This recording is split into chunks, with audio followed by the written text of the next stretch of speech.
Good evening. Oh, we're going to have a program on our last evening of the Melbourne class, and this is 1958. And I think we may assume that this little difficulty with our machines is right in accord with the lesson that we will have tonight. But first of all, let us answer these two questions. And the first is, all my life I have lived with a fear of some kind.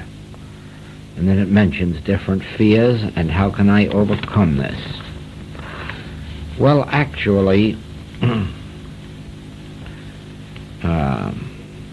there are psychological ways of overcoming it, but I don't know anything about them.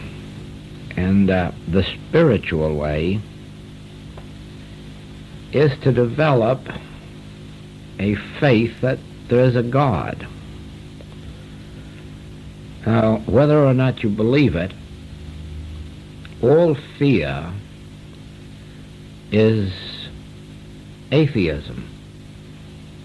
It means a state of mind that has no God.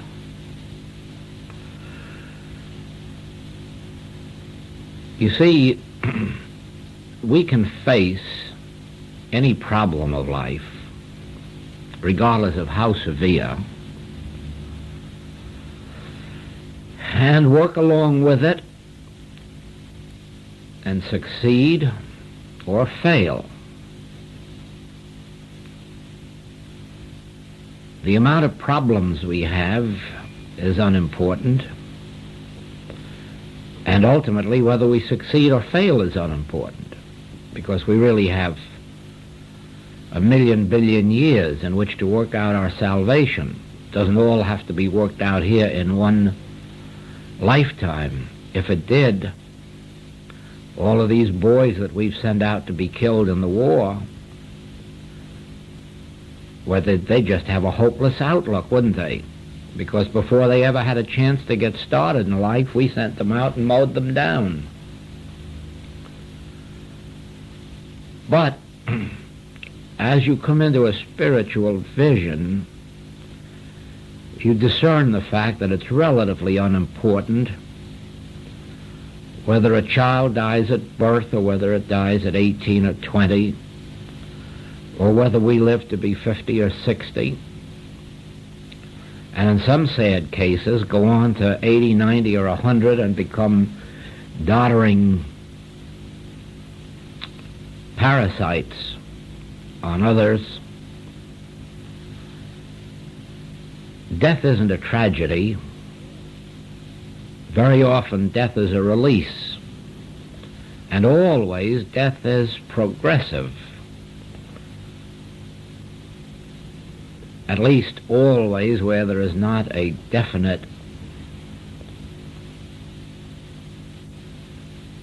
shall we say backward state of consciousness, one that's living entirely in the negative, because it has to begin where it is and start up. But ordinarily speaking, death is not the end of life.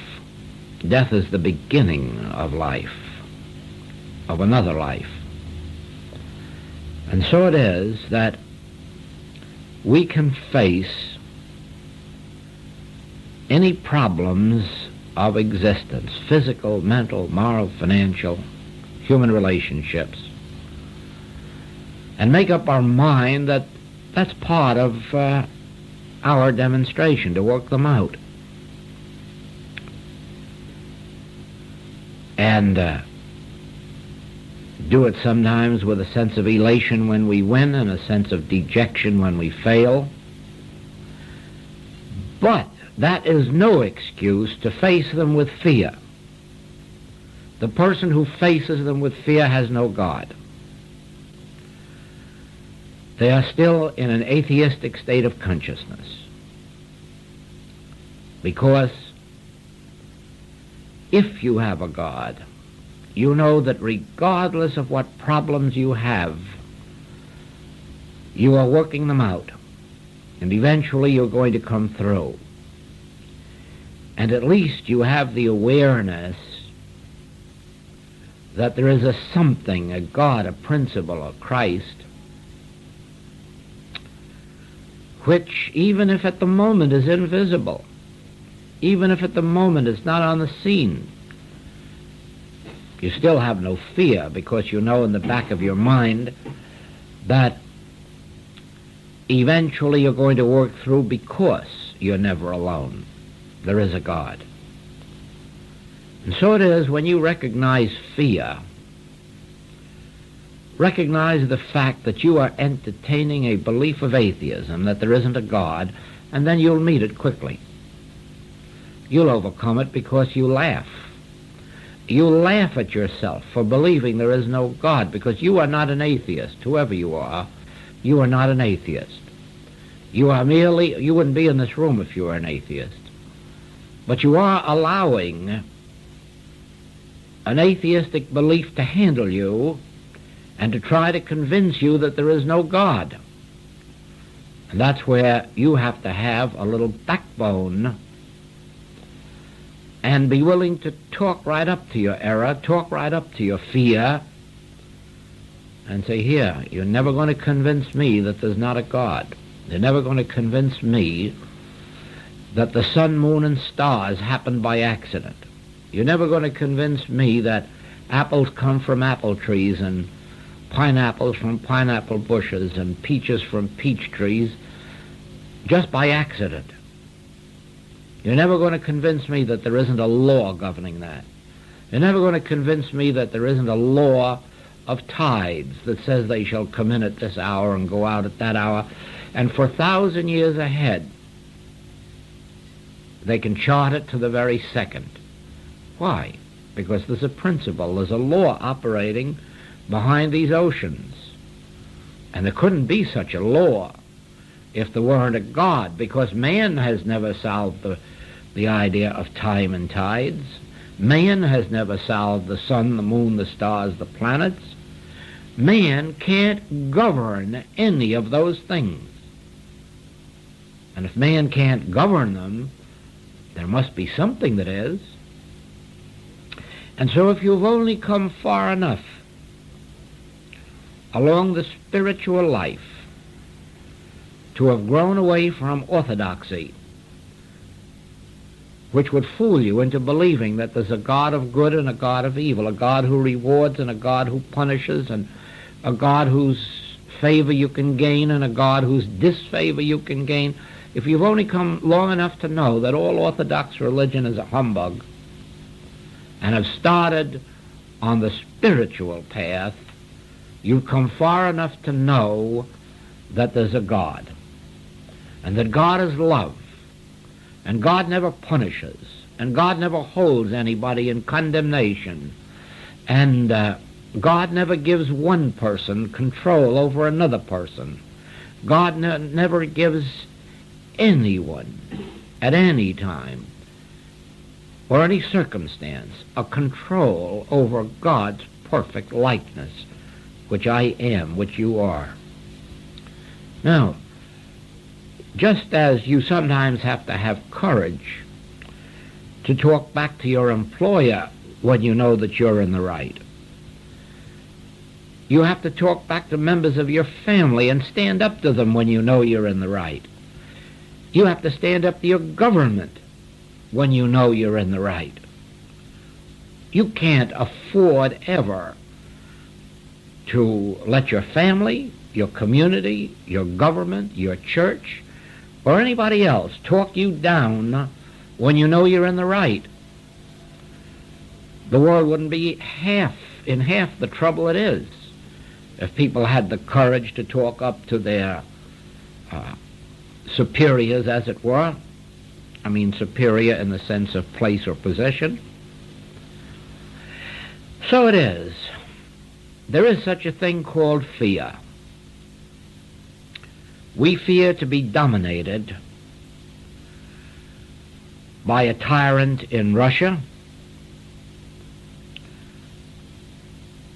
We have had to fight what we thought was domination in the Kaiser, domination in Hitler. Now we're fighting domination in the leaders of Russia. And you're well aware enough of history to know that these that we now call commonwealths have had to do some very tough talking to the government in England in order to win their complete independence and status as commonwealth instead of colony or possession. Now you're a commonwealth, a common wealth, a wealth in common, partners with England. Not colonies, not under England. You're a commonwealth, but you had to fight for it. Every single one of these commonwealth countries had to fight for their status of equality. And that's why you have a prime minister here now, and that's why you have a queen mother coming now, because you have won the status of equality and respect, and you've done it by standing right up and talking for it, not fearing because they had a navy that ruled the waves, not fearing because they were the mother country, but actually standing up and realizing your true identity as men and women of equality with all people. The colonies in the United States had to do it long, long years ago with England. The northern states had to do it with the southern states on the subject of slavery. We all had to get together and do it with the Kaiser. We all had to get together and do it with Hitler. Everyone has to stand up sooner or later and assert their true identity. You'll see that when I read these passages that I've mapped out tonight in the Bible. You'll know who you are, and you'll stand up to it. And then you will not permit yourself to be dominated, because in the last analysis you're not being dominated by a man or a woman or a country. You're merely dominated by the belief that you haven't got a God to hold you up and support you and carry you through everything. And so, spiritually, my answer is to everybody that has fear, talk back to it. Assert your true identity as equal with anybody, with everything. Only be sure you're in the right, and then do it. And understand this, that trials are nothing. Problems are nothing. We all have to face them. We don't only face them when we have a little understanding. The more understanding we get, the deeper the problems we have to face. Or have you forgotten that with all of Jesus' understanding he had to face the crucifix, Gethsemane? Have you forgotten the trials that Peter and John and Paul went through with their high understanding? Of course, they didn't go through those for themselves. They did it for us. Had they been willing to retire from the world and enjoy their God realization, they would have had no such problems. But they set themselves up against constituted authority for our sakes. They violated laws of the land, temporal laws. Wherever they went, they were in violation of the laws. They were in violation of the laws of the Hebrew church to begin with. They were all members of that, but they were in violation. And then they were in violation to Rome. They didn't care how many laws they broke. They were going to give us our spiritual freedom. And they broke laws and went to jail. They broke laws and were burned and were crucified upside down. That didn't bother them. What the problems were, they had no fear. They had problems, plenty of them, but they had no fear. Oh no, not fear. Because regardless of anything else, whatever problem we go through so that in the end we attain the realization of our divine sonship. Who cares if they go to war and get killed? Who cares if they go to war and get imprisoned? Cares if they go to war and starve, if they have the feeling that they're doing it not for themselves, but for you, for the world? They don't have fear when they go out. They have problems, but they don't have fear. And so it is with us. You are going to have problems from now till the end of time. And the deeper your understanding, the greater the problems, because the very minute that you begin to have a little understanding, you're going to take the problems of your neighbors on your shoulder by starting out in healing work. You're going to take on the problems of a practice. Then you're going to take on the problems of the community and see if you can't spiritually save them from their own ignorance. And eventually you're going to take on the problems, as we are doing, of capital and labor and of international affairs. And to the world sense, you're even breaking its laws. You're breaking laws to world sense, because they don't want us doing spiritual work. They want us going around preaching more taxes and more bonds and more bombs. They don't like the idea that we preach spiritual means when they're trying to convince people that the only means is material means. And that brings us problems. Who cares about problems? But let's not fear.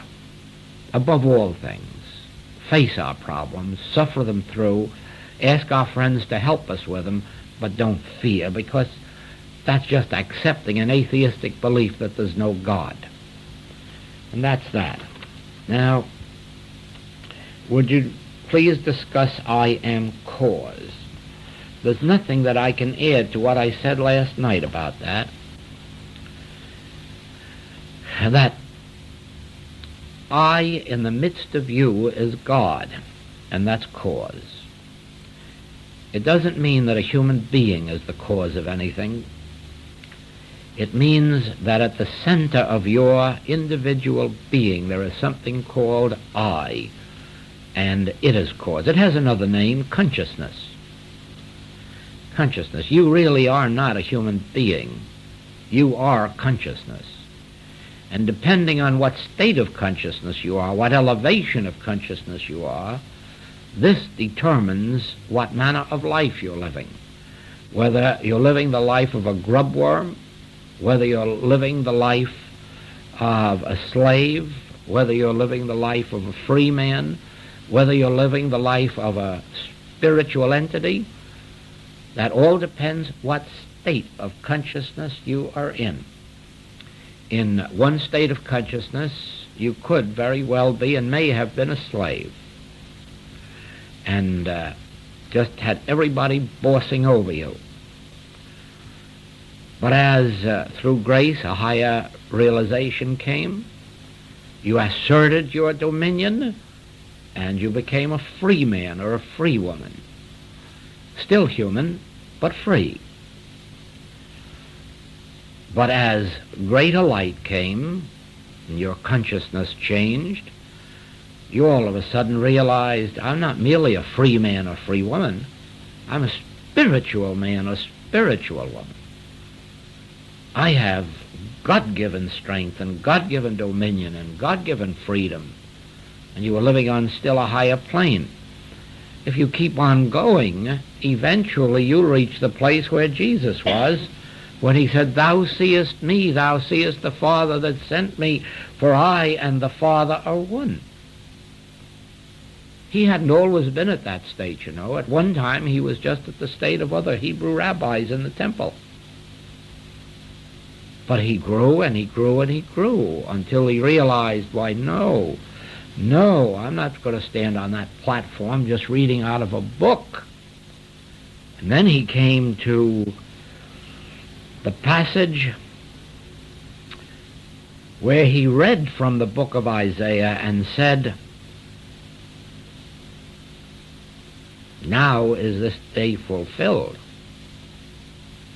I have been ordained to preach the gospel, to comfort the mourner, to heal the sick, and he stepped down from that platform and he went out into the world and became not a temple rabbi, but a world rabbi.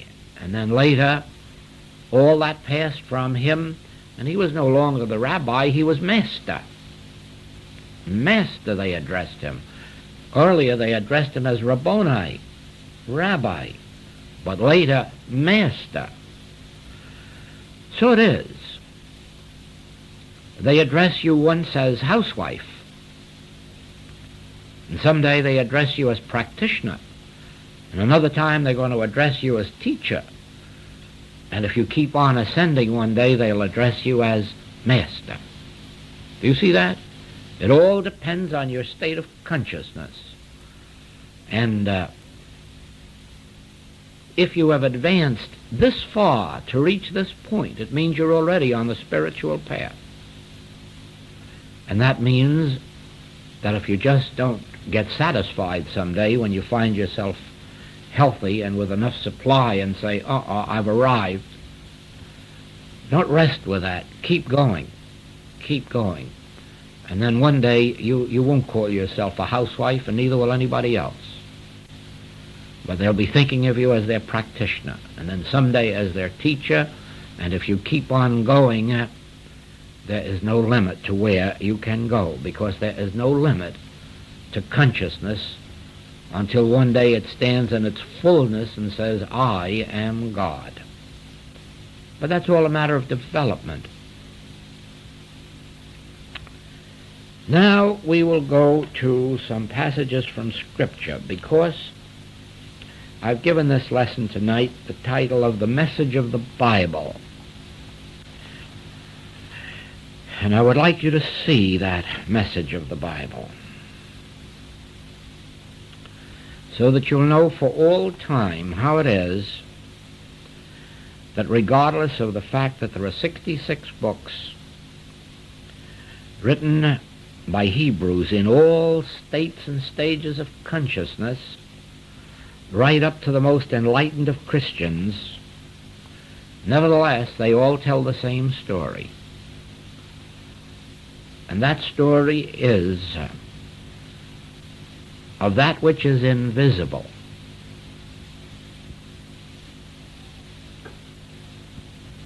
So that we do not think too highly of ourselves, and remember with humility that regardless of what we may be or how high we may come, it is only by the grace of God and through the presence and the power of God, for we of ourselves are nothing. We of ourselves, as men and women, male and female, we are nothing. But by the grace that flows through us, you'll see what we are. And this is the book of Jeremiah, the prophet. The words of Jeremiah, the son of Hilkiah, of the priests that were at Anathoth in the land of Benjamin, to whom the word of the Lord came in the days of Josiah, the son of Amon, king of Judah. Did you notice this? To whom the word of the Lord came. There's the beginning of the secret of the message of the Bible. The word of the Lord must come in order to lift us out of the ranks of being nothing but ordinary men and women, the mass, the rabble. That's all we are of ourselves until the word of the Lord comes. And then something happens. Then the word of the Lord came unto me, saying, and as I read this, will you try to reach back inside of yourself as if a voice inside of you was saying this to you? Then you'll catch the meaning of it.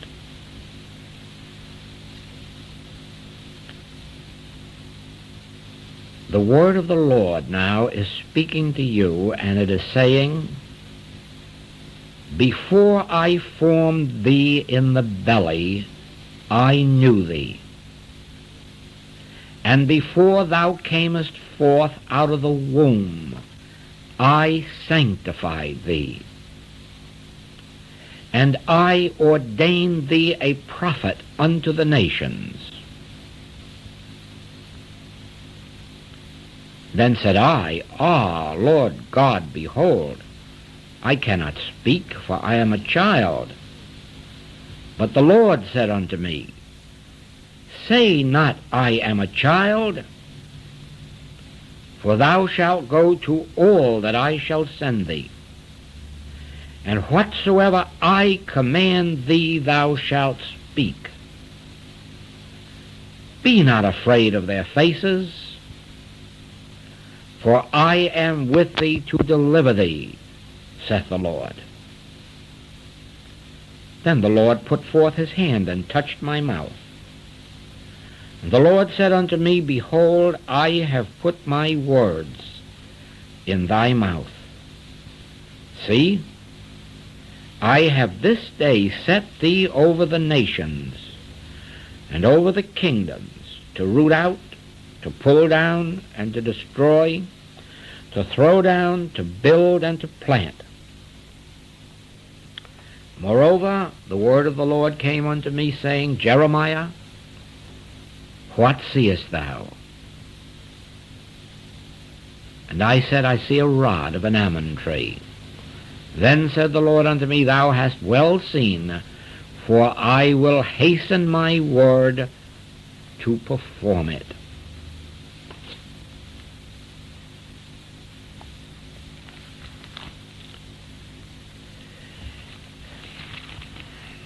And now Philippians. For it is God which worketh in you, both to will and to do of his good pleasure. Do all things without murmurings and disputings, that ye may be blameless and harmless, the sons of God without rebuke, in the midst of a crooked and a perverse nation, among whom ye shine as lights in the world, holding forth the word of life, that I may rejoice in the day of Christ, that I have not run in vain, neither labored in vain.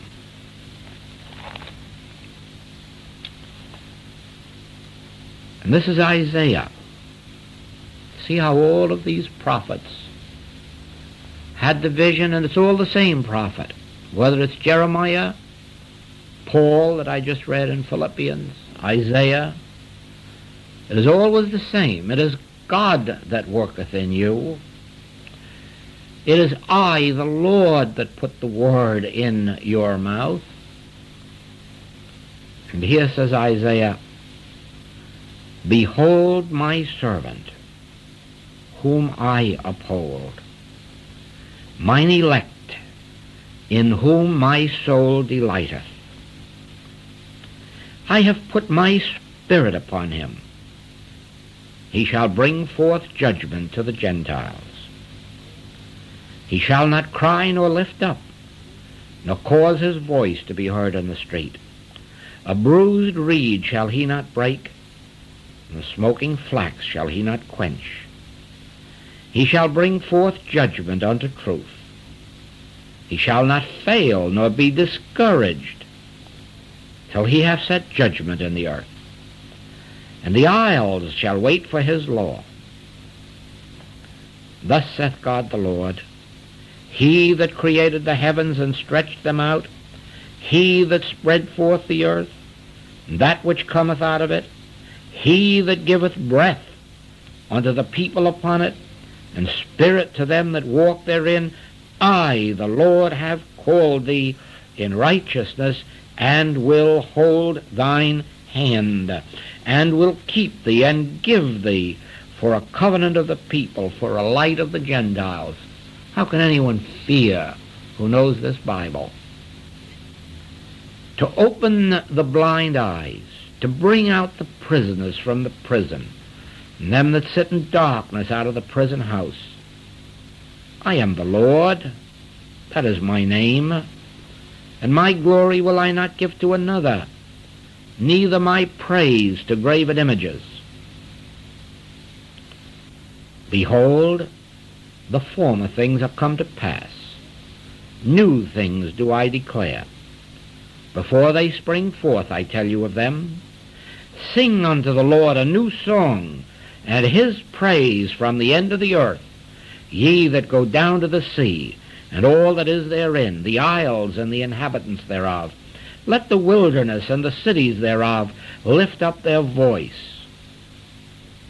Let the inhabitants of the rock sing. Let them shout from the top of the mountains. Let them give glory unto the Lord, and declare his praise in the islands. The Lord shall go forth as a mighty man. He shall stir up jealousy like a man of war. He shall cry, yea, roar. He shall prevail against his enemies. I have long time holden my peace. I have been still and refrained myself. Now will I cry like a travailing woman. I will destroy and devour at once. I will make waste mountains and hills, and dry up all their herbs, and I will make the rivers islands, and I will dry up the pools, and I will bring the blind by a way that they knew not. I will lead them in paths that they have not known. I will make darkness light before them, and crooked things straight. These things will I do unto them, and not forsake them.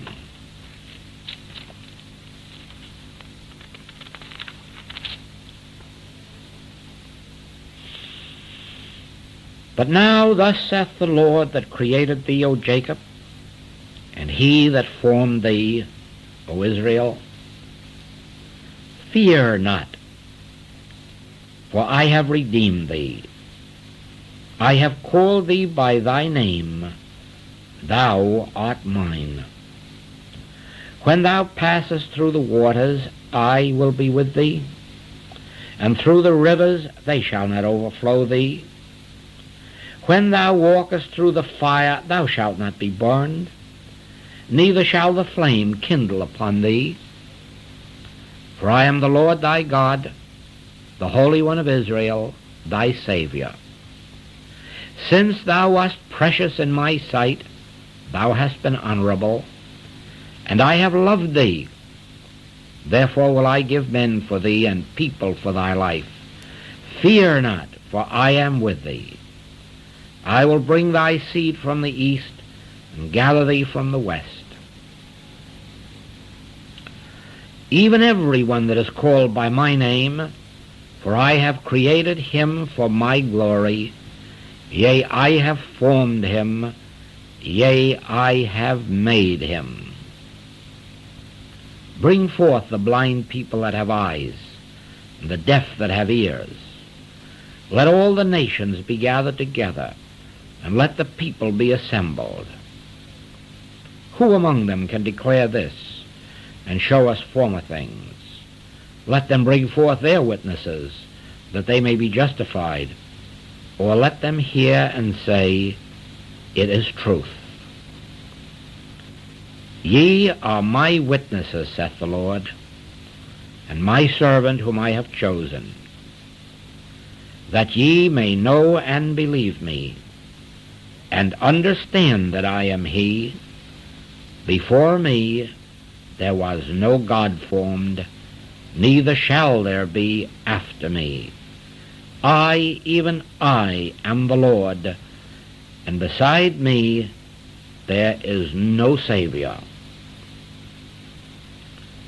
Yet now hear, O Jacob my servant, and Israel whom I have chosen.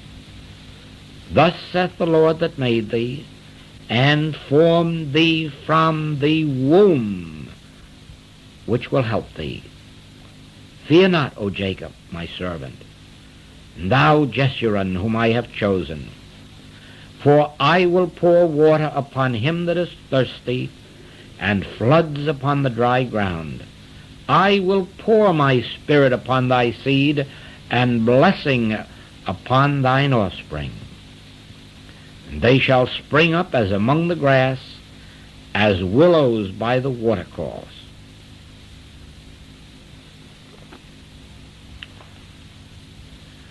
The message of the Bible is that there is a God. This God formed thee,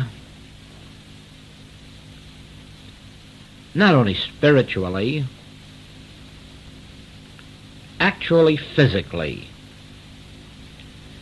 Before you were in the belly, before you were in the womb, before you came forth from the womb, God is your creator. If it weren't for that, we would have no right to expect perfect health through God. But it is the fact that as God created the heavens and the earth, so he created your bodies.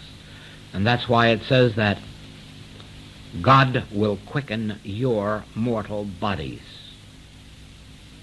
Because God gave you your body, and your body is the temple of the living God. And so it is that yet in your flesh you will one day know God.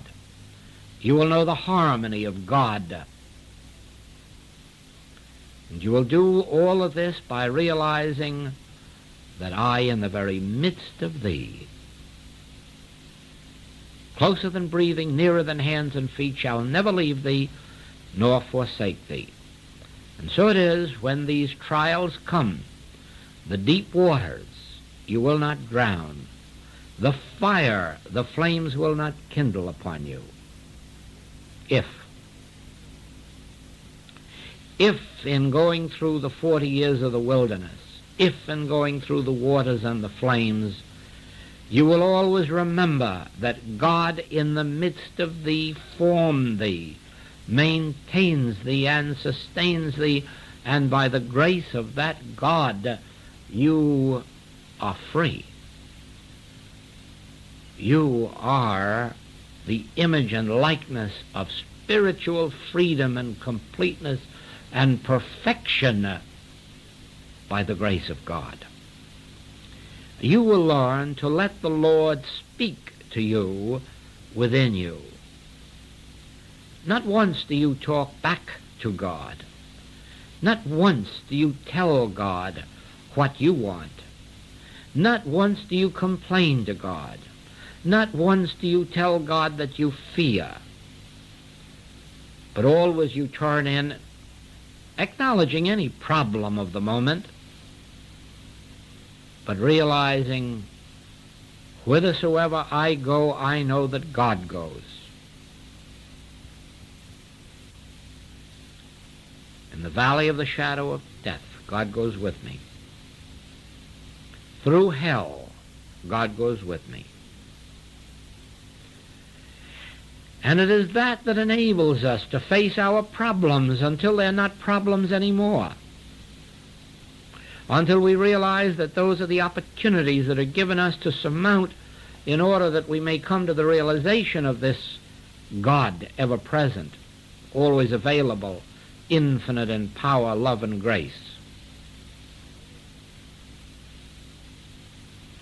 And so it is one day when we are ordained to heal the sick and comfort the mourner, that we have to go through the world of infinite troubles. And sometimes it's wearisome.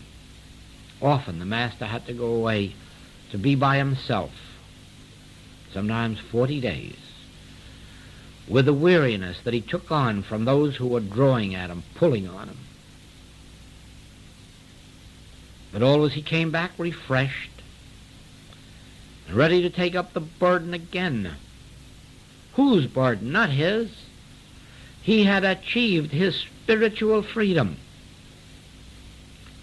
He took on himself the burdens of the people who were being misled by their church. He took upon himself the burdens of those who were crushed by the weight of the Roman Empire. He sought to bring them their freedom, and some of the very ones he was trying to bless and free turned on him. It wasn't only Judas Iscariot. One man alone couldn't have done all that harm. It was those who were willing to cooperate with Judas and all the other Judases. Those who were willing to doubt. Those who were willing to misunderstand. Those who were willing to believe that he wanted to wear a crown for his own personal glory.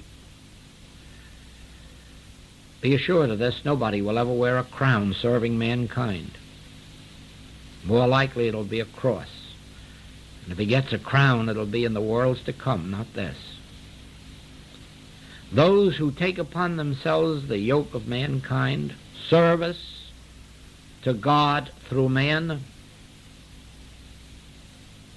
they need every ounce of God power, every ounce of support from those on the path.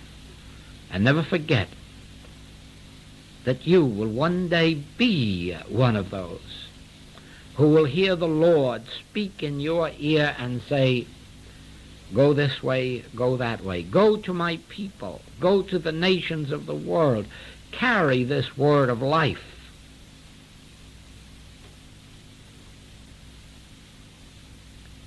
And you will do it. And you'll have problems, but you won't have fear. You'll have problems. Sometimes the weight will be more than you can carry. But you won't have fear. You'll know why you're doing it. And you'll know that regardless of the earthly scene, there is a spiritual one. Never forget that.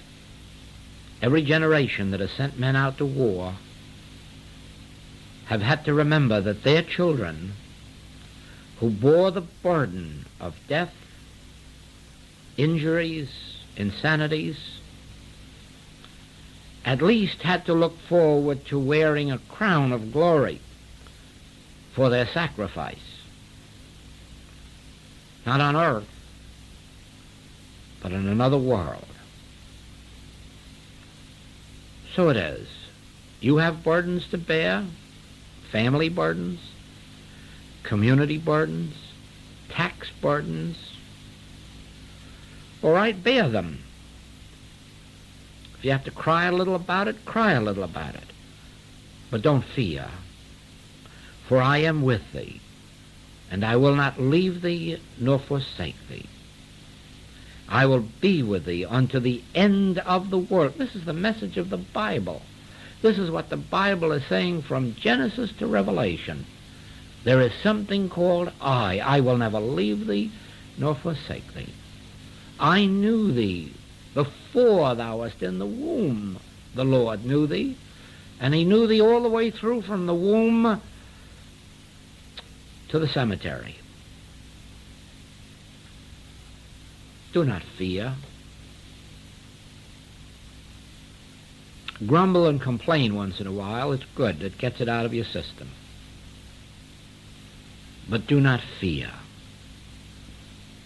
All fear is the belief that there is no God, that there is no purpose to a life on earth. And that is what you must learn. There is a purpose. There is a reason why you were formed in the womb. Don't ever think for a moment that it was an accident or that your parents were responsible for it. They weren't. They were only the instruments used by God to bring you forth into this world. Never think for a moment that your parents created you or that you have created any children. That too would be a form of atheism. You have never been parents of children. You have only been the instruments through which God delivered his children to earth. And not for your purpose and not for your glory. For his purpose and for his glory. And that is why as soon as we wake up to that, we begin to realize that we weren't created for the things that we think we were. There is a divine purpose in our being here, but we'll never discover it as long as we think we're just men and women created by our parents. No, then all we can ever hope to be is just some human children. But the moment you begin to understand, call no man on earth your father. There is one that is your father, the one in heaven. And the moment you begin to realize that, and to know that your parents were merely instruments used by God to get you here on earth, that you yourselves have only been instruments used by God to bring your children here on earth, you will commence to understand the meaning of a divine purpose and why it is that in 66 books there are hundreds of individuals who heard the voice of the Lord that made them prophets, saints, sages, seers, and saviors. Why, as bad a person as Saul of Tarsus, that persecutor and killer of Christians, even he could hear the voice of the Lord and become the great Christian disciple. Nobody can ever be so unworthy that they cannot be lifted up to the heights. How? By a recognition that there is a divine creator. From Genesis to Revelation, you read about the creator who created man in his image and likeness, who created the heavens and the stars and the suns and the moons and the oceans and the fish therein. And you realize that even the fish were created for a purpose. Even the birds were created for a purpose. Everything on the face of this globe was created for a purpose, a divine purpose. And then you'll see how we come into relationship with each other. Because now we do not treat each other as human beings.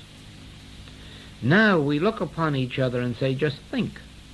The same Father that created me for some divine purpose has created you for some divine purpose.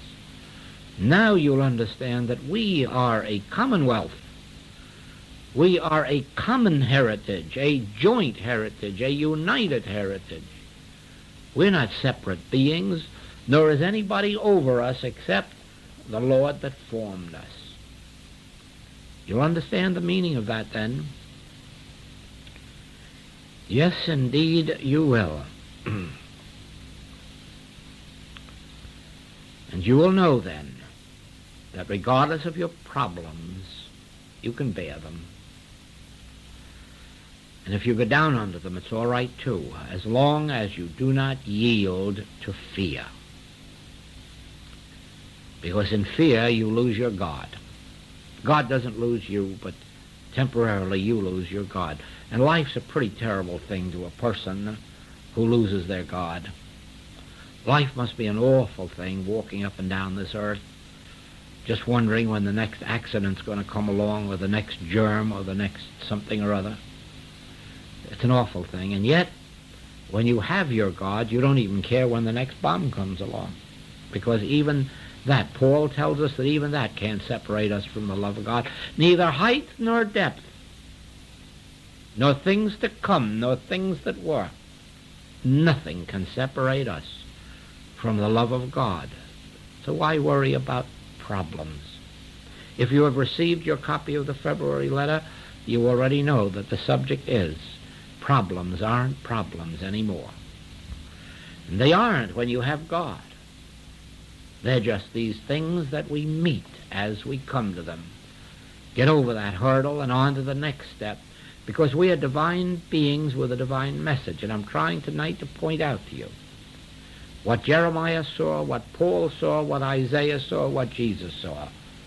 We are divine beings with a purpose. God has spoken into our ear and given us a mission. This is really true of everybody on the face of the globe.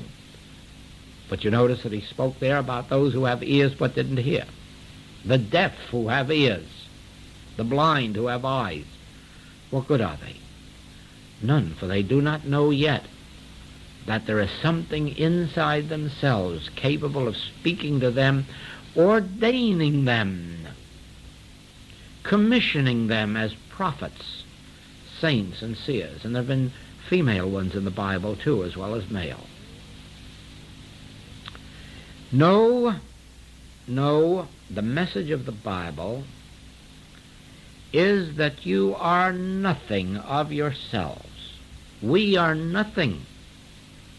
We are nothing except as the Lord speaks in our ear. We are nothing except as the Lord holds us by the hand. We are nothing. That's why it even says, the earth is the Lord's and the fullness thereof. You can't even claim a possession. You can't even claim your bank account. You can't claim the cattle on 1,000 hills. The earth is the Lord's and the fullness thereof. And all you have to do is release everything in that way. And then all of a sudden you hear it bounce back with, but son, all that I have is thine. You'll understand then how you have everything while having nothing. Just like you have your integrity, and yet you can't look at it. You can't see it, hear it, taste it, touch it, or smell it, but you have it, and you have it in the fullness that you wish to claim. And so as you release your supply and say, why, the earth is the Lord's and the fullness thereof, the heavens declare his glory, the earth showeth forth his handiwork. Well, you're acknowledging God in all your ways. And then you'll demonstrate what Jesus revealed in the 15th chapter of John, that keeping this word in the midst of you and living in the midst of this word, that you will bear fruit richly. It is your Father's will that you do this. He words it better than I do, so let's look up the original words.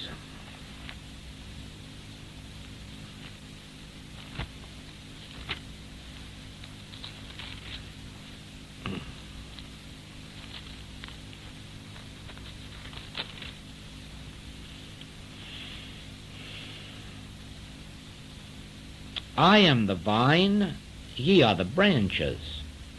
He that abideth in me, and I in him, the same bringeth forth much fruit. For without me ye can do nothing. If a man abide not in me, he is cast forth as a branch, and is withered. And men gather them, and cast them into the fire, and they are burned. If ye abide in me, and my words abide in you, you shall ask what you will, and it shall be done unto you. Herein is my Father glorified, that ye bear much fruit. That's one of the finest passages in all this Bible. Herein is my Father glorified, that ye bear much fruit. If we weren't fruitful, if we weren't successful, healthful, harmonious, God wouldn't be glorified. God couldn't be glorified turning out failures. God couldn't be glorified turning out dead mortals. God is glorified in the harmony of our being, just as God is glorified by the beautiful light and the stars and the sun and the moon. God is glorified by the fruitage on the trees. So God is glorified in the fruitage that we bear. We only show forth God's glory in the harmonies of our lives together. So it is. The message of the Bible is there is a God, that this God is closer to you than breathing, nearer than hands and feet. Whithersoever thou goest, this God will go.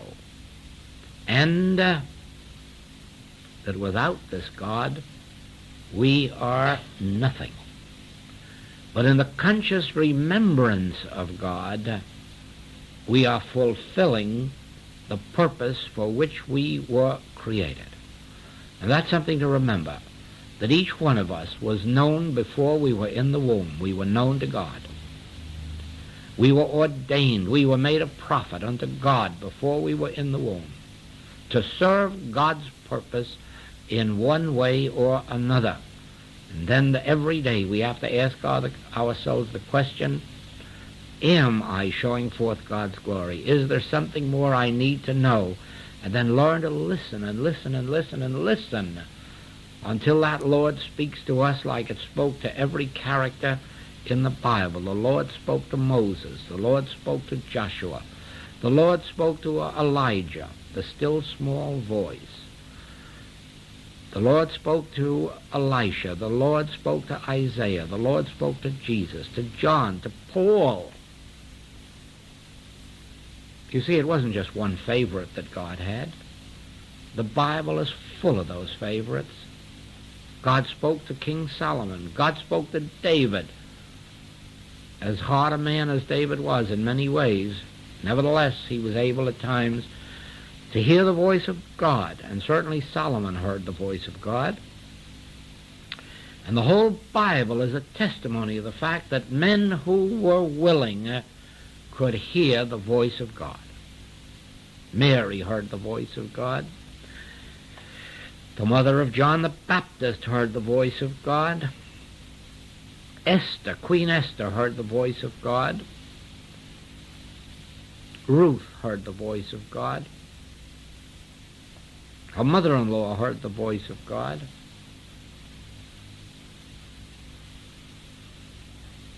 Everyone who attunes themselves can hear the voice of God, and hearing the voice of God, you are the servant of the Most High. You are an instrument for His use. And without that, we are nothing. Nothing. Then, as we go out about our work, we are upheld. Sometimes with fainting footsteps, but we're upheld.